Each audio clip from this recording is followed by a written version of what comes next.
Assalamualaikum warahmatullahi wabarakatuh. Bismillahirrahmanirrahim. Alhamdulillahi rabbil alamin. Wassalatu wassalamu ala ashrafil anbiya'i wal mursalin, nabiyyina Muhammadin wa ala alihi wa ashabihi wa man da'a bida'watihi wastanna bisunnatihi ila yaumiddin. Amma ba'd. Muli po namin kayong tinatanggap sa ating palatuntunang mga alituntunin sa Islam. Sa mga kabanatang ito ay ating tinatalakay o ating ibinabahagi ang talambuhay ng Rasulullah sallallahu alaihi wasallam.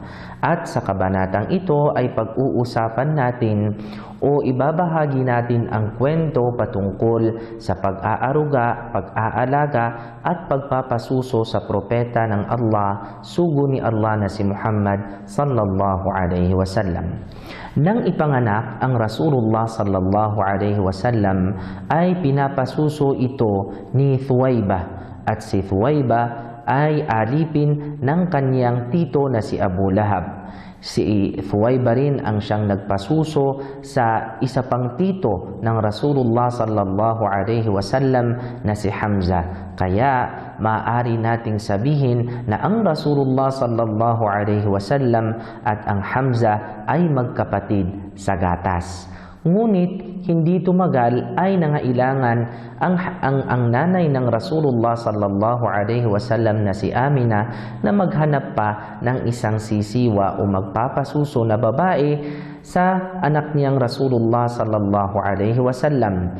At kaugalian ng mga Arabo na ang kanilang mga anak ay ipinapadala nila sa mga bukid o sa kaya sa mga badiya upang mas maging malakas ang kanilang mga anak, upang mas magkaroon ng pisikal na lakas ang kanilang mga anak kesa sa lumaki sila sa lungsod.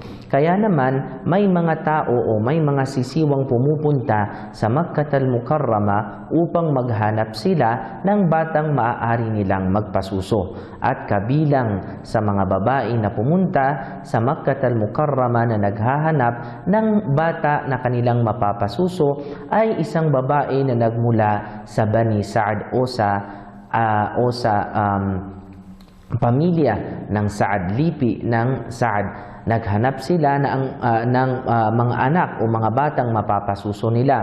Kasama rito si Halima as-Sa'diyah.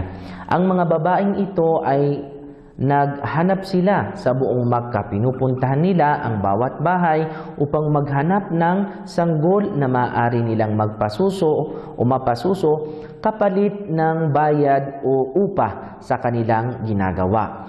At ang Halima as-Sa'diyah o karamihan sa mga babaeng ito, mga sisiwang naghahanap ng mga batang mapapasuso nila, ay tinatalikuran nila ang Rasulullah sallallahu alaihi wasallam sapagkat ito ay walang ama at walang kakayahan masyado ang kanyang pamilya, ang kanyang nanay na magbigay ng sapat na bayad para o upa para sa pagpapasuso sa kanyang anak. Kaya naman lahat ng mga babae ay ang pinipili ay yung mga anak ng mayayaman upang sila ay magkaroon ng mas malaking upa at mabayaran nila ang alinmang bayarin nila sa kanilang mga bahay o gagastusan nila sa kanilang mga pamilya. Hanggang sa lahat ng mga bata na mayayaman o mga sanggol sa Makkah ay nakuha maliban na lamang sa Rasulullah sallallahu alaihi wasallam. At walang naging choice si Halima as-Sa'diyah kundi ang pumunta sa bahay ni Amina at kunin ang sanggol niyang ulila o walang ama. Kaya naman napilitan siyang kunin ito, ang sanggol na walang ama, at napilitan siyang tanggapin ang anumang maibabayad ng kanyang nanay na upa para sa kanyang ginagawang pagpapasuso. At nang kunin niya ang sanggol na ito, ang sanggol na si Muhammad sallallahu alaihi wasallam, at sa oras na yon ay kasama niyang pumunta sa Makkah ang kanyang asawa na nakasakay sila sa asnong payatot at walang lakas. At nang kunin niya ang sanggol na ito at sumakay sila sa asnong ito at kanyang ikandong ang batang ito, pasusuhin niya ang batang ito, napansin niya na lumalabas ang gatas mula sa kanyang suso sa paraang hindi niya nakasanayan sa una. Ibig sabihin, mas malaking gatas ang lumalabas sa kanyang suso kaysa sa mga unang pinapasuso niyang mga bata nang kanlungin niya ang propetang si Muhammad sallallahu alaihi wasallam na sa oras na ito ay sanggol pa. Pagkatapos nito ay ang asnong sinasakyan nilang payat at walang lakas, ay nagtaka ang maraming tao kung bakit ang asnong payat na ito ang siyang nauuna sa lahat ng mga hayop sa lahat ng alinmang mga hayop na sinasakyan ng ibang mga sisiwa. Nagtaka sila at napansin ni Halima As-Saadiyah na sa pamamalagi ni Muhammad sallallahu alaihi wasallam ng batang si Muhammad sa kanyang bahay ay nag-iba ang kanyang pamumuhay. Ang mga halaman niyang hindi tumutubo ay biglang tumubo. Ang daloy ng pera sa kanilang bahay ay mas dumarami, mas nagkaroon ng baraka ang kanilang pamumuhay. Kaya naman, nang ito ay umabot na ng 2 taon, ay nang ibabalik niya ito sa kanyang nanay nang pumunta ang Halima As-Saadiyah kasama ang batang si Muhammad sallallahu alaihi wasallam nang umuwi sila sa Makkah upang ibalik ni Halima ang kanyang anak sa kanyang nanay na si Amina, ay hiniling niya sa nanay nito na si Amina na kung maaari ay manatili pa sa akin ang inyong anak sapagkat ako ay nahumaling sa batang ito. At pumayag naman ang Amina na mapasama ni Halima As-Saadiyah radiyallahu anha ang batang si Muhammad sallallahu alaihi wasallam at manatili ito sa kanya. At nang umabot ng 4 na taon ang edad ng Rasulullah sallallahu alaihi wasallam ang batang si Muhammad sallallahu alaihi wasallam, sa piling ni Halima As-Saadiyah ay may nangyaring kakaiba.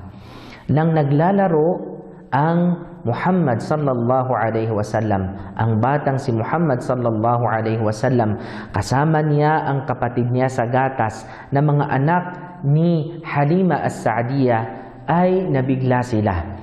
Nang tumakbo ang anak ni Halima As-Saadiyah sa kanyang nanay at sinabi niya na, "Nanay ko o aking nanay, ang kapatid ko na mula sa angkan ng Quraysh ay may nangyari sa kanya."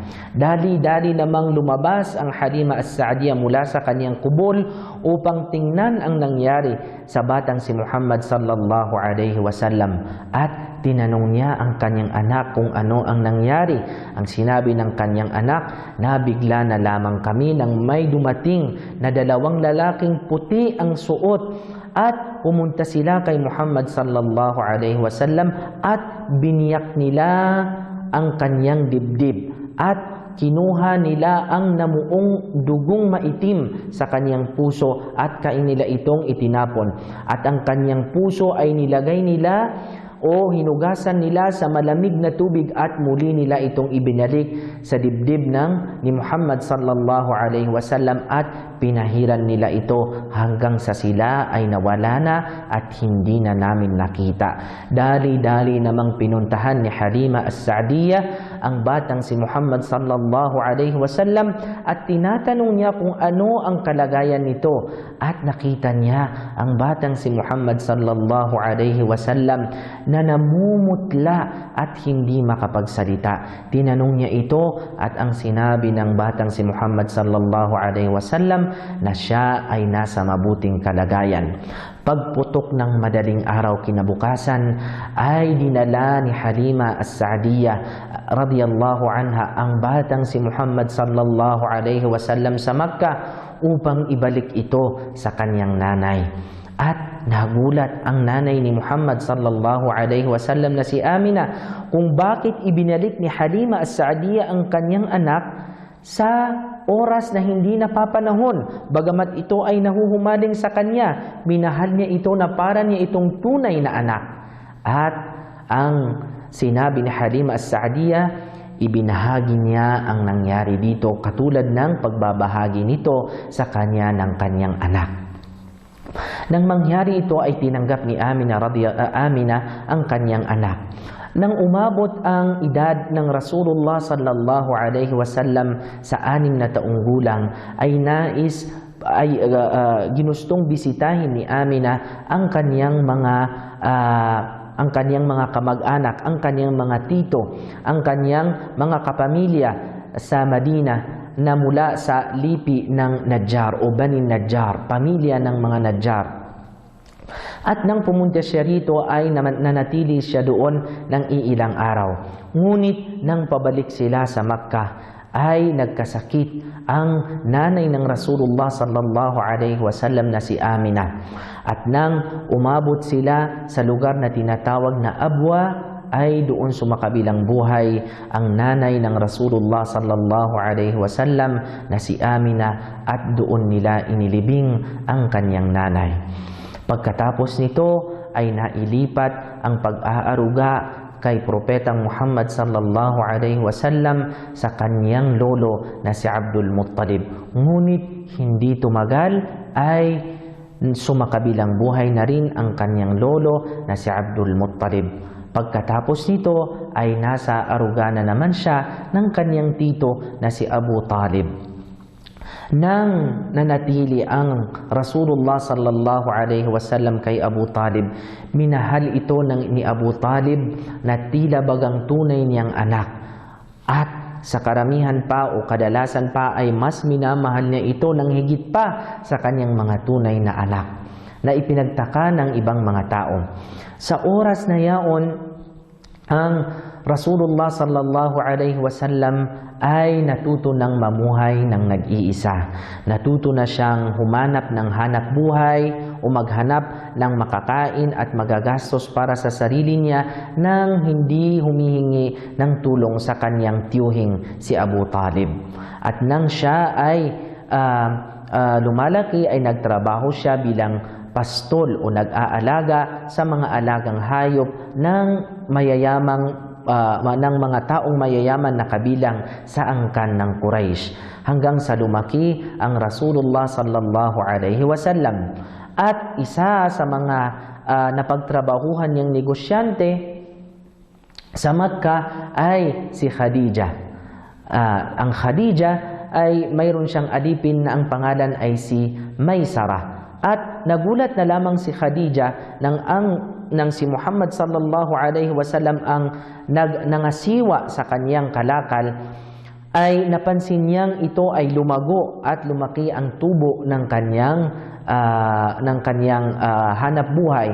At itinanong niya ito kay Maysara kung ano ang rason kung bakit mas lumago ang kanyang hanap buhay. Sinabi ni Maysara na alipin ni Khadija radhiyallahu anha na simula ng hawakan ni Muhammad sallallahu alaihi wasallam ang pangangasiwa ng iyong business o ang iyong hanap buhay, ang inyong kalakal, ay mas lumago ito dahil siya ay tapat at hindi nagsisinungaling. Katunayan ay naturingan ang propetang si Muhammad sallallahu alaihi wasallam bilang al-amin o ang pinagkakatiwalaan, dahil ang Rasulullah sallallahu alaihi wasallam bago pa siya maging propeta ay kailanman ay tapat siya at hindi siya nagsisinungaling.